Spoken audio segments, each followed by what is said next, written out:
This is what Family Guy thinks of conservatives. We should close the borders. This is an open carry studio. Here's your gun. Nah, that's too nice. This is what they really think. Please observe a moment of violence. Family Guy has spent the last couple decades making fun of conservatives, and they're not stopping anytime soon. So why don't we go through every single moment they've trolled conservatives, from the most relevant to the terribly outdated, starting with the many references to January 6th. Where are we going? It's our nation's capital. I just love our government. I used to. They don't really say anything about January 6th. Well, the first time, anyway. They make the same reference later on in the episode, and the second one had a bit more build-up. Here's the setup. Stewie's running for office, and by office I mean snack captain of his preschool class. Completely meaningless, but he's not about to lose to his rival, Doug. Looks like the gloves are off, but I've taken on bigger challenges. The gloves are off, he says, but he doesn't know who he's dealing with. Doug doesn't throw softballs. Right from the very first debate, he straight up buries Stewie. During the attack on the Capitol, here is Stewie waving to supporters safely behind barricade. Here he is with Josh Hawley, fleeing the riot they helped stoke. What a little... Are you okay? They spend the rest of the episode competing with each other in the polls, yada yada yada, but if you do care about who won, I'm going to tell you Stewie did, partially because he managed to save his reputation, and... Oh, and Doug died in a commuter plane crash this morning. Yeah, Doug's just dead. Dead, like he's not part of the show anymore. Hell of a send-off, I guess. Speaking of characters who got killed off on the show, Mayor Adam West has been gone for a few seasons now. What we got now is Mayor Wild West, and in the episode Old West, we got to meet his father, the rootin' tootin'est outlaw to somehow still exist. Hello, son. Dead? That's one way to greet your son. Turns out the both of them have a very strained relationship, and Old West wants to patch things up with his son. Probably shouldn't have shot him first, but hey, what do I know? Peter decides to help him turn into a normal, non-criminal old man, but, well, let's just say he's still a bit stuck in his ways. Are you sure this whole get-up is necessary? The free Marriott polo shirt tells everyone that you're handsy when you're drunk. It's not like they were kneeling at a football game. Now you look like a man who's ready to be a dad. If they aren't talking about the past, they're talking about the future. I'm referring to the episode La Famiglia, where Family Guy tried to pull the Simpsons and predict the future. Can you believe that Trump hung himself in prison? That Chris Christie lost all that weight. He still looks terrible, though. Probably weren't expecting a second term when they made that joke now, were they? Although I think it's pretty clear they kind of wanted one specific thing to happen. God, I can't believe Mike Pence came out of the closet just before he hung himself in prison. See what I mean? God, I can't believe Melania was deported to Slovenia and then hung herself in a European prison.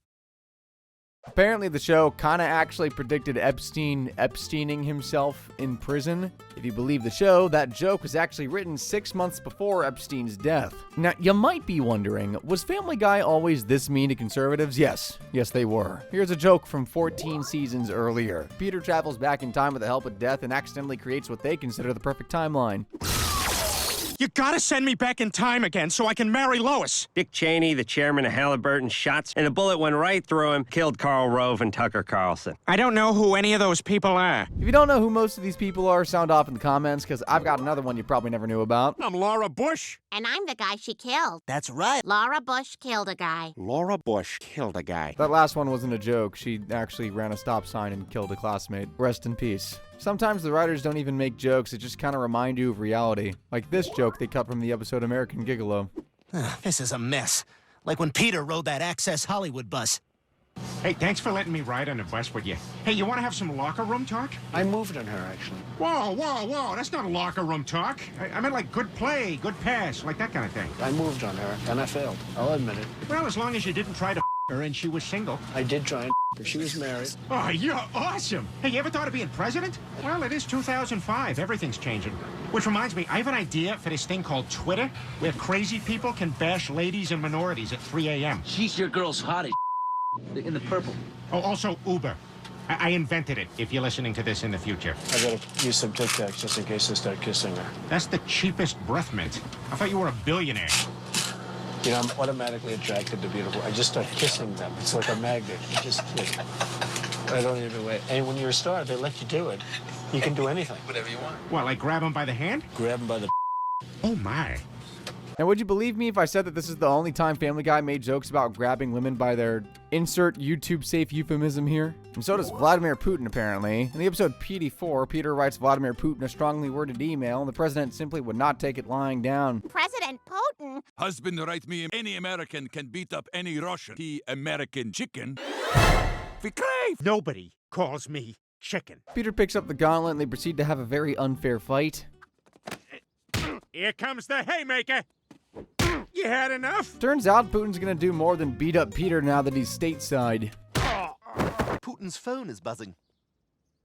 Yeah, they're gonna get a lot of mileage out of the president, don't you worry. Now, would you believe me if I said Family Guy wasn't a big fan of the Make America Great Again crowd? I mean, if the January 6th references weren't proof enough, how about the other times they made fun of them? Like that one time Brian and Stewie bought a bunch of saltwater taffy and couldn't sell a single box. Desperate to not go bankrupt, Brian comes up with a genius idea. We can find a big enough group of suckers to trick into taking it off our hands. Rebranding this taffy as Chewanon was a stroke of genius. Stupid country. If you don't know what Chewanon is referring to, here's a quick summary from Family Guy. What do we want? We don't know! Because it was forwarded to us in an email, so it must be true! Yeah, that's probably the best explanation you're gonna get out of me. Oh, here's a quick question. Do you know why Cleveland carries a whole-ass shotgun around with him? I need your gun.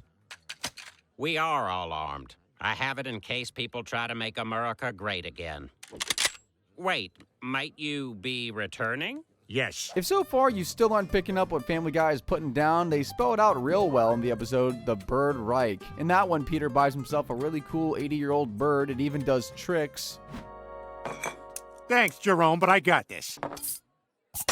So cool! Now we're having the time of our lives. He's like the son I never had.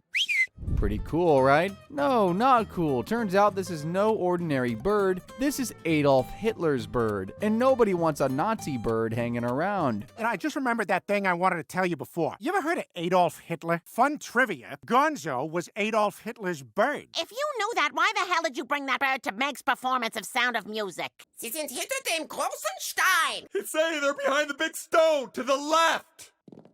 Nicht Bühne links. My left, not stage left. Oh, you probably thought I meant it was a bird owned by Nazis. No. It's a true believer. Peter still doesn't want to get rid of it, though, and he's just got the argument to convince his wife. He's just repeating what he was taught. By Hitler. Peter, if you don't get rid of that bird, I'm calling animal control. You ever hear of revenge porn? Everyone would see it. Yeah, don't think you need a map to figure out who the 40% they're talking about are. But did you know Family Guy has been making that exact connection for a long time now? Here they are making a pretty similar joke 14 seasons earlier in the episode, Road to Germany. Stewie, Brian, and Mort wind up in 1930s Germany, and you can clearly tell the Nazis are in charge. So this is Berlin, huh? Doesn't seem so bad. Dear God, this place is nightmarish. Look at the offensive way they draw Jewish people. At least they're self-aware. Anyway, the boys need to disguise themselves as Nazis, so they come up with a pretty solid plan. You want to get a free caricature? Want to be a skateboard. Huh, that's weird.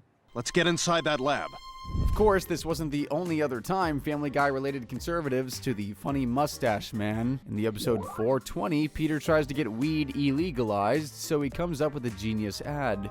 All right, Carter, I finished cutting together our anti-pot video. Take a look. Let's kill 6 million Jews. Anybody else who likes pot, reach for my joint. Give us some of that. Now let's go to France, steal all their objects. Not bad, huh? That was Fox News. They own the rights to Hitler's likeness, and they won't have him slandered. I wonder how the people over at Fox News feel about these Family Guy jokes. I can probably guess, actually. You know what? This is a good time to talk about just how much Family Guy loves making fun of Fox News, because they do it quite a lot. Like this example of calm and collected discourse on Fox News. My problem is that liberals hate America. True. You just contradicted me. You hate America. If I could just get a word in. You like the terrorists. You're right again. Or the time Peter and Lois started getting steamy in the back of a police van. Boy, you really made some mistakes in your life, haven't you, you little piece of trash? There's someone else in here. Oh, my God! Principal Shepard. Yeah, I got into a slap fight with the Applebee's hostess because they wouldn't turn on Fox News. We're so sorry. For what? I didn't tell you to stop. She didn't know Principal Shepard was freaky like that. We already know how freaky Peter and Lois are, so they get back to business. Oh, Peter! The names of garbage people from Fox News? Oh, Judge Janine! Who's that terrible blonde lady? Laura Ingraham. Yes! This is exactly what I was talking about. I really need to know how the guys over at Fox News feel about these cartoon characters moaning their names. Anyway, here's another bit where they made fun of Fox News. The Fox News must be so loud in there. Transgender immigrants are dropping M&Ms from Chinese balloons. Now, I wasn't really alive during the Vietnam War, so I don't exactly watch that much Fox News, but I'm sure you can tell me how accurate that is. Like, you can tell me how accurate the episode they dedicated to making fun of Fox News is as well. Talking about the cleverly named episode, Foxy Lady. You'll get why they called it that in a second. So that one started with Peter getting an unhealthy fixation on a Fox News anchor. Change it to Fox News. It's time for Rhonda Latimer. Again, Peter? Lois, if it makes you feel any better, I'm thinking about her every time I'm to her. Fox News switches to high definition starting Monday. Does this mean we gotta get a new TV? Looks that way. Fox News switching to HD means no more hot news lady to oogle at, and Peter's oogling will not be stopped. So he heads out and buys a new TV right on time for the next day's broadcast. A real reason to have an HD TV. In high definition. Good evening, everyone. Whoa, hold on a minute. What was going on there with Quagmire? The episode doesn't elaborate, and you know what? On second thought, I probably don't want it to. Now, where were we? Ah, yes. Rhonda gets fired right then and there. Now Fox News needs a replacement, and Lois is looking to apply. You're never gonna guess what family member thinks it's a bad idea. Lois, you can't possibly be considering working for Fox News because they're evil and they do the bidding of the Republican Party. I mean, what other reasons do you need? He sounds so desperate to convince her. Yeah, well, he fails. Lois auditions, gets the job because she's a natural. Doesn't stop Brian from belly aching, though. Good morning, everyone. If you work for Fox News, you're going to be selling your soul. They're a major news network. I would think you'd be excited for me. They report whatever they damn well please. You're welcome to come with me and see for yourself that it's all on the level. I mean, like, I get where he's coming from. I wouldn't want anyone I cared about working at Fox News in this universe. And at least in Family Guy, it's looking like Fox News... I mean, they're not looking too good. Well, I'm excited to be here. Oh, this is my dog, Brian. He was just dying to see the studio. How's it going, Adolf? I'll have you know my grandparents died in the Holocaust. I'm just joking. They were there, though. They were there. Wonder what they were up to. Anywho, let's take a look at the Fox News Daycare Center. And this is our Fox News Daycare Center. Sorry, a lot of the children aren't here today because their parents have the day off for Martin Luther King Day. Oh no, at Fox News we celebrate the day he was shot. And the jokes don't stop there. Take a look at this next one. And this is the kitchen. I don't see the refrigerator. Oh, we just use Ann Coulter's. There's never anything good in here. So what kind of hard-hitting journalism is Lois going to be doing over there at Fox News? Pushing right-wing propaganda, attacking political rivals, lying, like Brian said? Well, yes, actually. All right, Lois. We want you to do an investigative expose on one of America's greatest enemies. Who is it? Michael Moore. This is exactly what I was talking about. Fox News will take down anyone who doesn't agree with them. Give him a chance. We have reason to suspect that Michael Moore may be a closet homosexual. We need you to get the proof. Are you sure that's a real news story? Absolutely, Lois. It's human interest. If you think Michael Moore's possible homosexuality is newsworthy, I'll do my best to get the story. Lois stalks Michael Moore's house hoping to catch him in the act. Instead, she catches the scoop of a lifetime. Get down! Michael Moore is gay with Rush Limbaugh! That's not dog poop. Sorry, we've been out here a long time.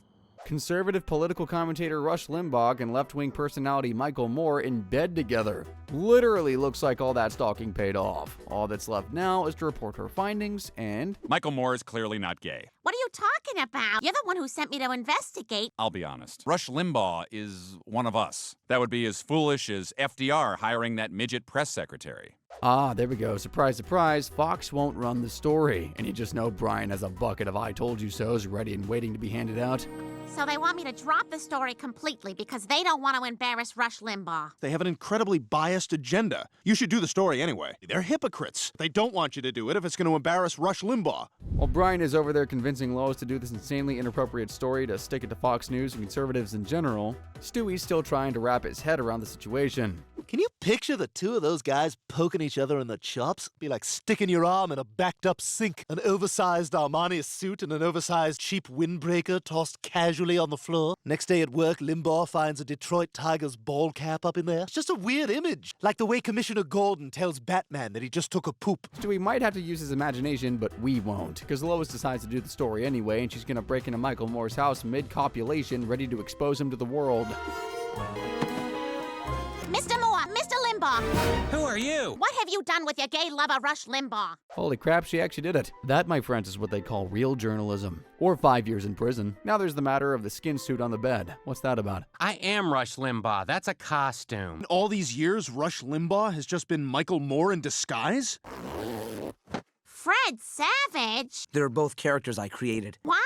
After the Wonder Years, I was hungry to do more acting, but the pickings were slim. I guess it got a little out of hand. I'm also Tony Danza, Cameron Manheim, Malcolm Jamal Warner, Kevin Nealon, John Forsythe. Fred Savage is the greatest actor. Yep, that's it. That's the big conclusion to the episode. Not sure if there's going to be some kind of meta joke they were going for with that one, but Lois runs the story, and she never works at Fox News again. That wasn't the only time someone in the family worked with conservatives. A more recent example was in the episode Fahrenheit 451, which is a reference to a book I have totally 100% read. In that one, Lois and a bunch of woke moms go on a campaign censoring a bunch of books they don't like, making them lame and dumb. Brian is opposed to that, and he's opposed very loudly. And they want to change the books to speak with you about the dangers of sanitizing books. Mr. Hillman Hollister. Ready to hear the word "the" in front of a lot of different ethnicities. Thank you for coming. Be sure to give your email to one of the guys with the clipboard. Brian's crusade is obviously gathering steam, but it also caught the attention of the last people he was hoping for. Brian, I'm a news producer. We think our viewers would really appreciate your point of view. That's right, it's Fox News again, and this time they're a lot more unhinged than the Lois episode. At least I'll get some airtime to speak my piece. But if you get in trouble, just say Dominion. Welcome to Hannity. Brian Griffin has something important needs to hear. I'd like to talk about books. You stood up to the vermin in Chicago and said, "No bueno, comrado." This episode came out in 2025, by the way. You can only get more insane from here. Brian's Chiron says Freedom Crusader. I just want books to be left alone. It has everything to do with it. We should close the borders with chains. This is an open carry studio. Here's your gun. Dominion! Dominion! Despite bombing his interview, pandering to the right seems to be working out for Brian. His crappy book nobody likes is actually selling copies thanks to some recommendations from right-wing figures. My book is being co-opted by the right. It's number 2, How the Radical Left Made Me Bad at... Think Ben is going to react to that one on his channel? I'd love to tell you Brian decided to stick with his principles, but this is Brian we're talking about. It doesn't take long for him to start speaking at MAGA conferences. So you're really going to pander to this extremist conference to move some books? I'm presenting my art in its rawest form. Stewie and Brian really switched roles in this episode, didn't they? Usually the dog's the one belly-aching about conservatives. Look at how they're opening the event. Please observe a moment of violence. Thank you for your service. Brian doesn't even get to promote his book. The event is crashed by a woke mob complaining about Brian's book, and they clash with the conservatives. But then they actually read the book they were fighting about, and, well... And then I'm a hack. We got it. We've agreed to ban just one book. Yours. Leaving you with just enough political infamy to do $5 birthday greetings on Cameo. The moral of the story is, I don't know. Here's another clip of Family Guy making fun of conservatives to distract you. Harvard is a respected institution that only produces our nation's finest. It was a cheap shot to include him. Anyway, since we're talking about popular conservative figures, Rush Limbaugh made a triumphant return in the episode Excellence in Broadcasting, except this time he has speaking lines, and he's voiced by himself. You're going to see why that's pretty wild in a second. So the episode starts with Family Guy breaking the canon they set up like 2 seasons ago. Don't let Brian see this. It says here that Rush Limbaugh will be signing books at the Quahog Mall. He's awful. But Rush doesn't exist, right? I thought they said... I thought... But I thought Rush Limbaugh is a fictional character. Everything Fox News says is a lie. Even true things once said on Fox News become lies. Oh, okay, my mistake. That explains everything. If you're wondering why Brian hates Limbaugh, by the way, here's the reason articulated masterfully by the writer in the family. Why is Limbaugh coming here? Don't they have bookstores at fascist fat camp where he go? If you want, we'll give you another crack at that. I'm gonna go down there and give that bastard Limbaugh a piece of my mind. That's pretty rough. Don't worry, though. He gets another crack at it. Brian decides to head down to the book signing and give Limbaugh a piece of his mind. He's got the entire ride there to think of something, so it's gotta be good. Listen, Limbaugh, I have got something to say to you. Our republic has been bastardized and royally screwed up thanks to you jackasses. You suck, and you've been divorced several times. Not the best put down. And you really only pull out the divorce card when you've got nothing. Limbaugh even convinces him to take his book home and read it for himself. And, well, Brian leaves, albeit a little salty. You want to sign my book? You can sign my ass book. It's a multiracial TV gang, including white guys. Let's beat him up, but not because of his color. The multiracial TV gang, or MRTVG for short, really kicked the crap out of Brian, but what's that lurking in the shadows?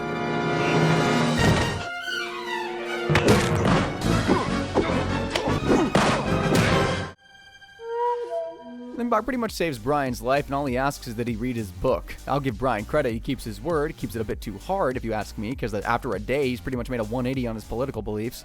Hey! I read your book, and it was very persuasive. More than enjoyed it. Talking to you now, how much I agree with you. I lack the ability to think critically and independently. You should be proud of yourself. I mean, you sound like a thoughtful American. Either Brian's easily convinced, or Rush is some kind of political genius, which, I mean... Love the Hummer, Rush. I'm not saying you have to be gay to drive something else. If you drive something else, you're probably a guy who likes to pleasure other men. You'd be the judge of that. Well, whatever he wrote down is really working for Brian, because now he's gone full-on Republican. He even agrees to go to the Republican National Headquarters, and that's where we get to meet everyone's favorite Republican personalities, like George W. Bush. Meet George W. Bush. Uncle Rush! I'm 64 3/4. You got one for me? Wait a second. Don't tell my dad. Who else do we get to meet today? Hey, John. I'd like you to meet my friend Brian. Mr. McCain? Oh, Rush and I used to solve mysteries together. It's Old Man Barney Frank. Thanks for all your help, Globetrotters. Put her there. Oh, no. So Brian isn't just a Republican now, he needs to prove it too, especially to Lois, and he does it with a nice song and dance. I dream of Republican town. Let's pause for a second here. You can't tell me this song doesn't belong in an early season of American Dad. Someone needs to make an AI version of Stan singing this immediately. Nice place, huh, Rush? It's a paradise. Republican Catholic? No Muslims? Too many tall buildings. Now, what did Rush mean by too many tall buildings? Man can really sing, though. Well, he can sound like he's trying to sing at least. I'm sure that counts for something. I'll make sure that's what I'd do. They've outlawed all abortion. We just take it and we jam it back inside. All right, that's enough of that. I think we get the point now.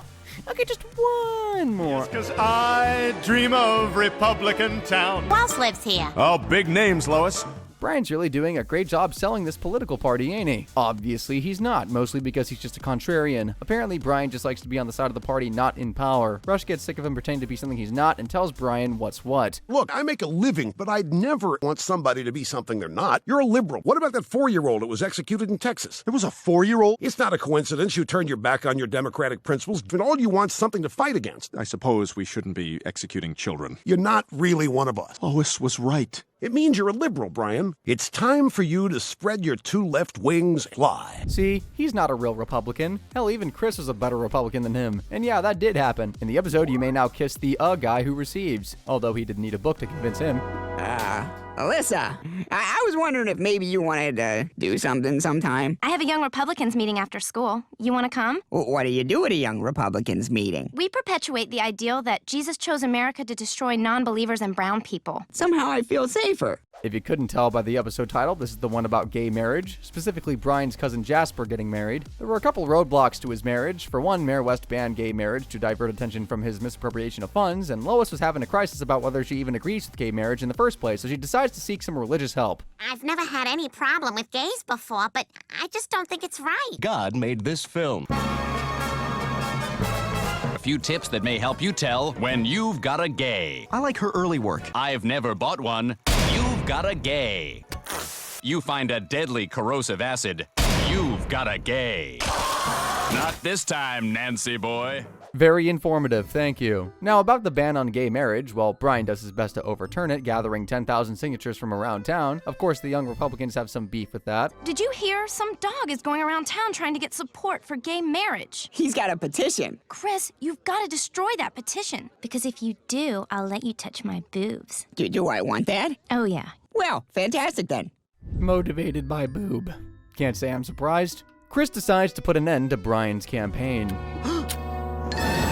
What the hell are you doing? I'm gonna get to touch right-wing boob because of this. Now I'm gonna have to get 10,000 more signatures before tomorrow morning. When was the last time you were even with a woman? When did the Challenger blow up? 86. Yeah, it was like 3 years before that. See what I mean? When I say he's a better Republican, he actually actively does something, made some people's lives worse, sure, but hey, at least he didn't just sing about it. Brian did get the bill overturned in the end, by the way. As you can see, Family Guy often tackles these hot-button issues, so let's talk about another one, conversion therapy. In the episode Family Gay, Peter undergoes some experiments and it ends up turning him gay. Oh, oh, my muffins are ready. Oh, was it? Go ahead, try it. Peter. Try it. Maybe you should go back to that doctor. Let's not be too hasty. These are delicious. Spoojizicum. Ew. Lois starts to really like the superior version of Peter. Like, a lot. really. So of course she initiates the maritals. Well, here's the new nightie you picked out for me. I think I'm jealous. Or, oh, I could scratch your eyes out. Meow! I have to say, I'm really liking the new you an awful lot. Heh. What? Come on, sweetie, let's have some fun. I'm gay. We can't have... No. She seems to have forgotten about the part where it ruins her marriage. According to Peter, though, it should be fine. He's not the only gay man to marry a woman, apparently. So did Ronald Reagan. Mr. President, did you reach a missile pact? There was a missile, and something definitely got packed. Did you discuss ICBMs? Well, I did see a BM. So, would you consider this a successful summit? I summited 3 times. Well, Peter changes his mind real quick. He's not loving this lavender marriage. Hi, everybody. This is Scott. Who's Scott? My soulmate, Lois. What? I am Peter Griffin. Lois is devastated. She might try to leave Peter every other week, but she still loves him. So Brian and Stewie come up with a plan to get Peter straight again, kidnapping and taking him to conversion therapy. Where am I? I'm doing this for Lois. Welcome to Straight Camp, everyone. Through our structured program, you will succeed. So what does one do at Straight Camp to straighten oneself out? Glad you asked. Here's lesson number 1, apparently. This is Harry the... I sure do love being gay. So we're gonna beat him up for it. Don't use the bats like that. Put him down and use your fists. No, not like that. I don't think this episode would have gotten on the air if they showed what was actually happening off screen there. Clearly that didn't work, so here's lesson number 2. This next exercise will train you to talk like a straight man. Repeat every word I say exactly as I say it. We are going out to drink a ton of beers. We're not drinking because those are empty calories. Then we're gathering at Alan and Omar's for bad movie night. To find loose women to have with. For 3 hours of crunches and extended eye contact with strangers. That's exactly what you said. I said it right back to you. Clearly none of these exercises were working, and eventually Lois saves Peter from Straight Camp and lets him return to his new man. Honestly, they didn't even have to do all that. The experiment that turned Peter gay was only temporary, which meant only one thing. Everybody ready? I feel like a kid in a candy store who's having with a bunch of gay guys. Ooh. Wait a minute. What's going on here? These are mine! Everything went back to normal, and they all lived happily ever after. Except for Peter's boyfriend, of course. If conversion therapy doesn't feel topical enough, they also talk about gun control in the episode, and the wiener is. Lois is worried about Chris's safety around guns, so the National Gun Association, or NGA for short, shows her a very informative video. Hunting? I thought you were gonna play hockey. It's too dangerous. The National Gun Association is all about safety, especially when it comes to kids. Your kids are gonna get into your guns. You ever get lonely? Hold me. I reckon squeezing that is going to make a lot more than just bad people go away. Oh, they haven't even gotten to the best part yet. Guns were bad. Jesus and Moses used guns to conquer the Romans. Guns don't kill people. Guns are extremely dangerous. Do not purchase, own, clean, operate, or be near guns at any time. If you couldn't tell, the NGA is a parody of the NRA. As you can see, they like to slide in a bit here and there about gun control, like the time Brian got shock collared. Anyway, the collar's programmed to give you a severe shock if you raise your voice above a certain decibel. And don't bother trying to cut it off. Same stuff Republicans want our kids to wear to school. When are these jokes, and when are they just comments about how bleak of a reality we live in? Speaking of bleak reality, in the episode China Doll, Stewie and Brian are held up in a Chinese labor camp, and Brian has something to say. Didn't realize all our solar panels are made by Chinese political prisoners. White liberals have a lot to answer for. Conservatives do as well, especially in a post-Roe v. Wade world. He's adorable. He looks just like your... He's gonna be a little lady killer. I don't want to put any pressure on him.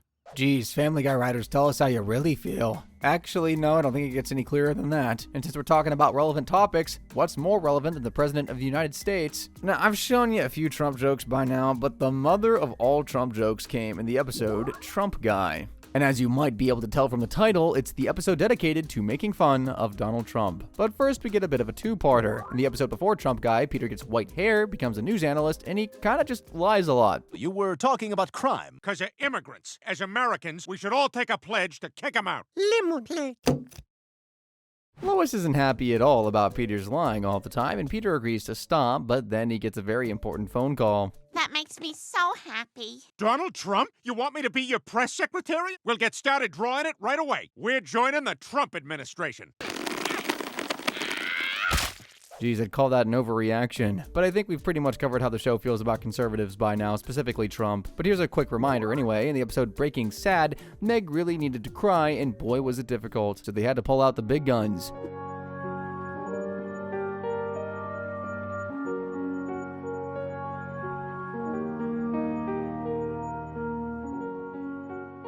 I think it's fair to say that the entire writer's room probably cried back in 2016 and earlier this year. So now that we've established that, we can get to the next episode. By the way, we don't even get 1 minute in before the roasting starts. White House is great. Can you hang on a sec? Melania's out there blowing bubbles for Eric. Dad, I got one in my mouth. Tremendous. Amazing. See what I mean? Now, Peter's job isn't just press secretary, he's got other responsibilities too. Your main job here is to go in rooms there's no static electricity. Not safe. Hey, at least they're getting the classic jokes out of the way first. They got some funnier ones coming up. Not this next one, though. Oh, sweetie, I'm sorry everyone thinks you're a historically unpopular fatso. I just want to go home. We haven't even served dinner. Later, we're all wiping our ass with the Constitution. They let me write some of the liberal jokes. Good, there's more coming. Oh, good heavens, there's more coming? Don't worry, I'll save you from seeing any particularly egregious ones. As you can see, Meg doesn't want to stick around for this Republican dinner Peter's dragged his family to, so she decides to go for a walk. Holy Ivanka Trump. They'll make the shoes. My husband is the son of a felon. All that stuff. The jokes are really back-to-back in this episode. Hell, forget a setup. The writers just tell you straight up how they feel. Is everything okay? Oh, yeah. Sometimes I wish I could meet someone else whose dad is a fat idiot. You know, Meg's dad is also— Shut up, Tiffany. See what I mean? So Meg and Ivanka become fast friends after she gives Meg a makeover. How sweet. Think they're going for a wholesome B-plot? Let me introduce you to the president, my boyfriend. Nope. No, they're not. My new friend, Meg. Pleased to meet you. I'm a huge fan of your board game and your fraudulent university and— Every president has done this. Oh, absolutely no wholesomeness here. Good heavens. She goes to tell Peter and Lois, and of course they prove once again that they're frickin' parents in the millennium. What? This is my career you're talking about. You expect us to believe that the president would grab a woman by her— How could you not believe me? Unfortunately for Meg, the president isn't done with her just yet. While Peter's off mistaking a butternut squash for the president. Mr. Griffin, you're not speaking to President Trump. Then where's President Donald Trump? Trump is getting handsy with his daughter. Mr. President, I'm not interested. Oh my God! That was genuinely off-putting. And this is the same show that made this tasteful little joke 10 seasons earlier. Jane, this is Brian. Lois has told me so much about you. Hey, thanks. That's a great costume. What are you, one of Freddy Krueger's victims? I'm a victim of the liberal agenda. I'm a murdered fetus. Did you know that Democrats murder thousands of babies every year? And sometimes babies are put back into the womb just so that they can be aborted again? Have you ever had any that was voluntary? No, I have not. Come on, buddy, let's go. Yep, with a capital C. Of course, there are no repercussions for Trump's actions, but Peter quits his job at least. He also goes to confront Trump about his behavior. Trump! I have dementia. Peter Griffin? Turns into a fourth wall-breaking argument about how Family Guy has corrupted the youth, and ends with Peter saying the meanest thing you could ever say to Trump, apparently. If I screwed up so bad, how come I'm a billionaire? You're worth $700 million on the high side. That's why you ain't releasing your taxes, Trump. Say that again. A cash poor. Then turns into a big old fight scene that you've probably seen like 10 times on YouTube by now, and ends with Peter and Trump getting saved by Justin Trudeau for some reason.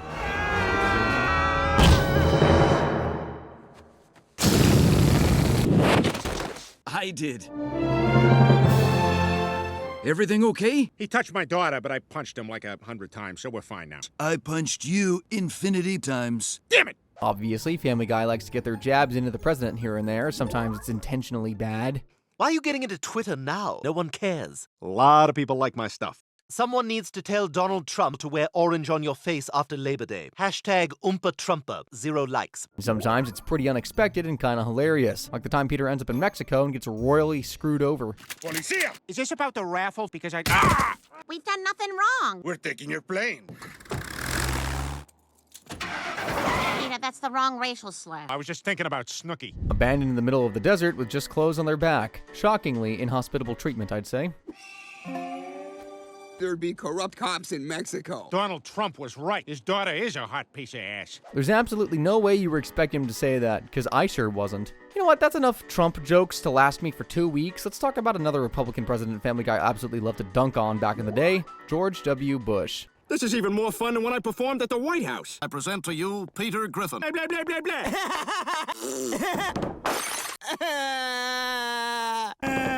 That was kind of a running joke with Family Guy back in the day, Bush being an immature baby, like in the episode Saving Private Brian. That's the one where Stewie and Brian join the army, but they absolutely hate it there. Shocker, I know. So they do everything they can to leave, including shooting themselves. Here, you shoot me and I'll shoot you. 1, 2, 3! Ah, damn it! Ah! I think you missed me. Try again. No, that looks like it's painful. Oh, there's a bullet in my foot. Now get over here. No, don't point that at me. No.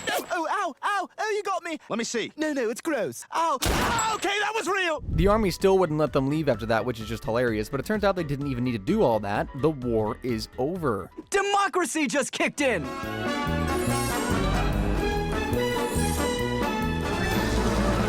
So it's over? There was only one man in the world with a vision to predict something like this. Damn. Laura! Next, we have this joke about Bush that was a lot more relevant 20 years ago. Sure glad I didn't miss the Emmys, Diane. Oh, I missed a moment of television history. How George W. Bush felt when he showed up in Vietnam. Let's kick some ass. George, the war's over. It's done. Are you serious? Yeah. Man, I just got your messages and It's been over for a while. It's 1981. Oh, boy. Yeah. Well, you want to do something else? I got some blow. Took you this long to tell me? Break it out, man. I don't think anyone gives a crap about Bush's military career anymore. The longest roast of GWB happened in the episode Boys Do Cry, and guess what? That one doubles as a roast of Texas conservatives as well. This one kicks off with Stewie being a greedy little brat at church. Hey there. Give me that! What is that, punch? Oh, don't y'all drink that. As if they didn't just see the 1-year-old drink a bunch of wine, the congregation decides Stewie must be a demon baby for throwing up. Pretty soon the entire town thinks he's a demon baby.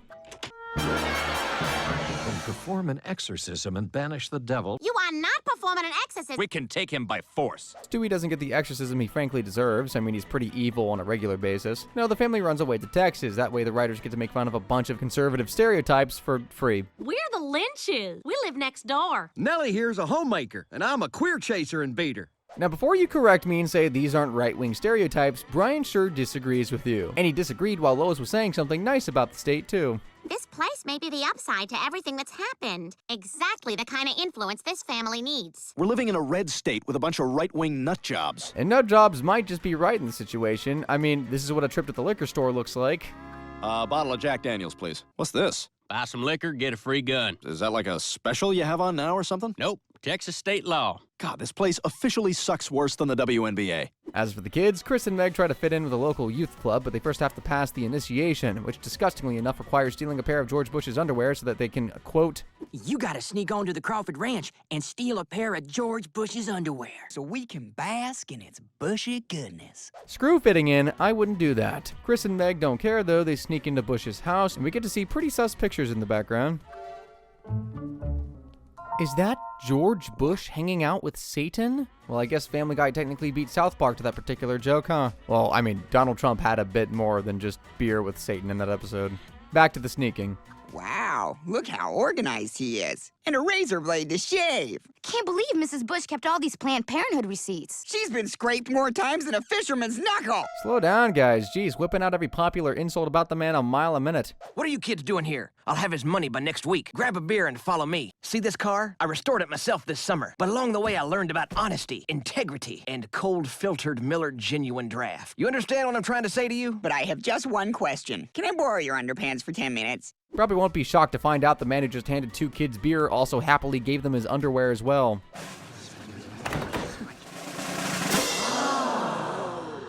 If you can tell me which movie that clip is paying homage to, your name goes up on the wall. Honestly, all that is pretty tame compared to what happened with the rest of the family, like when the Texans find out Peter's technically mentally challenged. Can't we talk this over? We execute the retarded. He gets saved by a horse he'd befriended earlier in the episode, right on time too, because over at a different part of town, Stewie had just won a pageant, a girls' pageant, and they weren't too happy when they found out he was in fact a boy. It's one of them queeros! Quick, get on! And that was the end of the Griffin's adventure in Texas. Of course, that's not the only red state Family Guys made fun of. In the episode To Love and Die in Dixie, the family run away from Quahog and end up in Bumblescum, Alabama, and boy, is it not good. This is our house?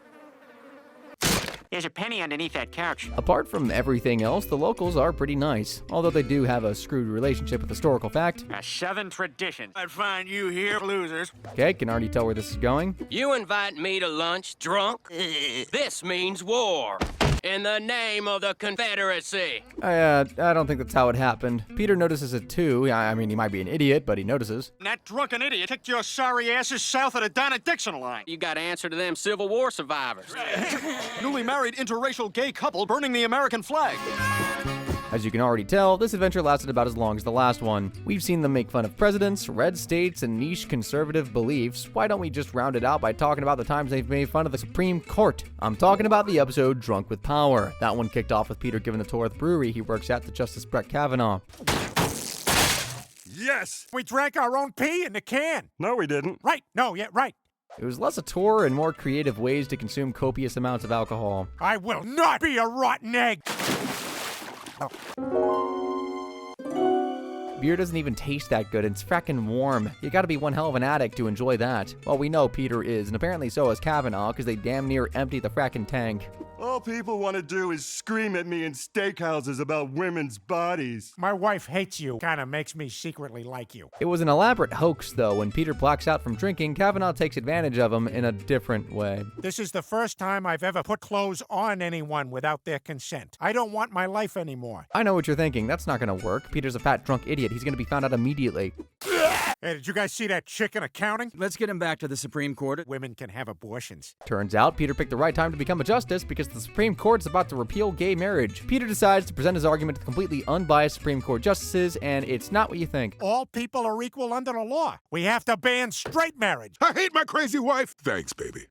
This is the only hat to overthrow democracy in. Hold on. Let's ignore the January 6th reference and hear out Peter for a second. Imagine you can't forget your anniversary. Imagine it's illegal to have in-laws. Imagine a bar of soap in the shower with no pubes on it. Touche. I also forgot about the other half of this episode. While Peter's doing his thing, Kavanaugh is hanging out with Peter's friends, and I guess he just seizes the opportunity to make a passionate speech about everything he believes in. I like rules. I like beer. I had to choose between making arbitrary regulations and getting blackout drunk, but I don't have to choose. I can do both. Brett, you're peeing on yourself. Beautiful speech, brought a tear to my eye. So Kavanaugh goes and gets his old job back, and everything goes back to normal. Neither straight marriage or gay marriage are repealed. In the show, at least. Everyone lives happily ever after, right after Peter accepts a suspicious beer from Kavanaugh. Non-alcoholic. I've listened, grown, changed. I swear in the Bible. Son of a... Flip me a Mickey. And there we have it. The many, many times Family Guy's made fun of and trolled conservatives. Do you love or hate the show more now? Either way, you should check out the video on screen for more animated goodness. And as always, thank you for watching.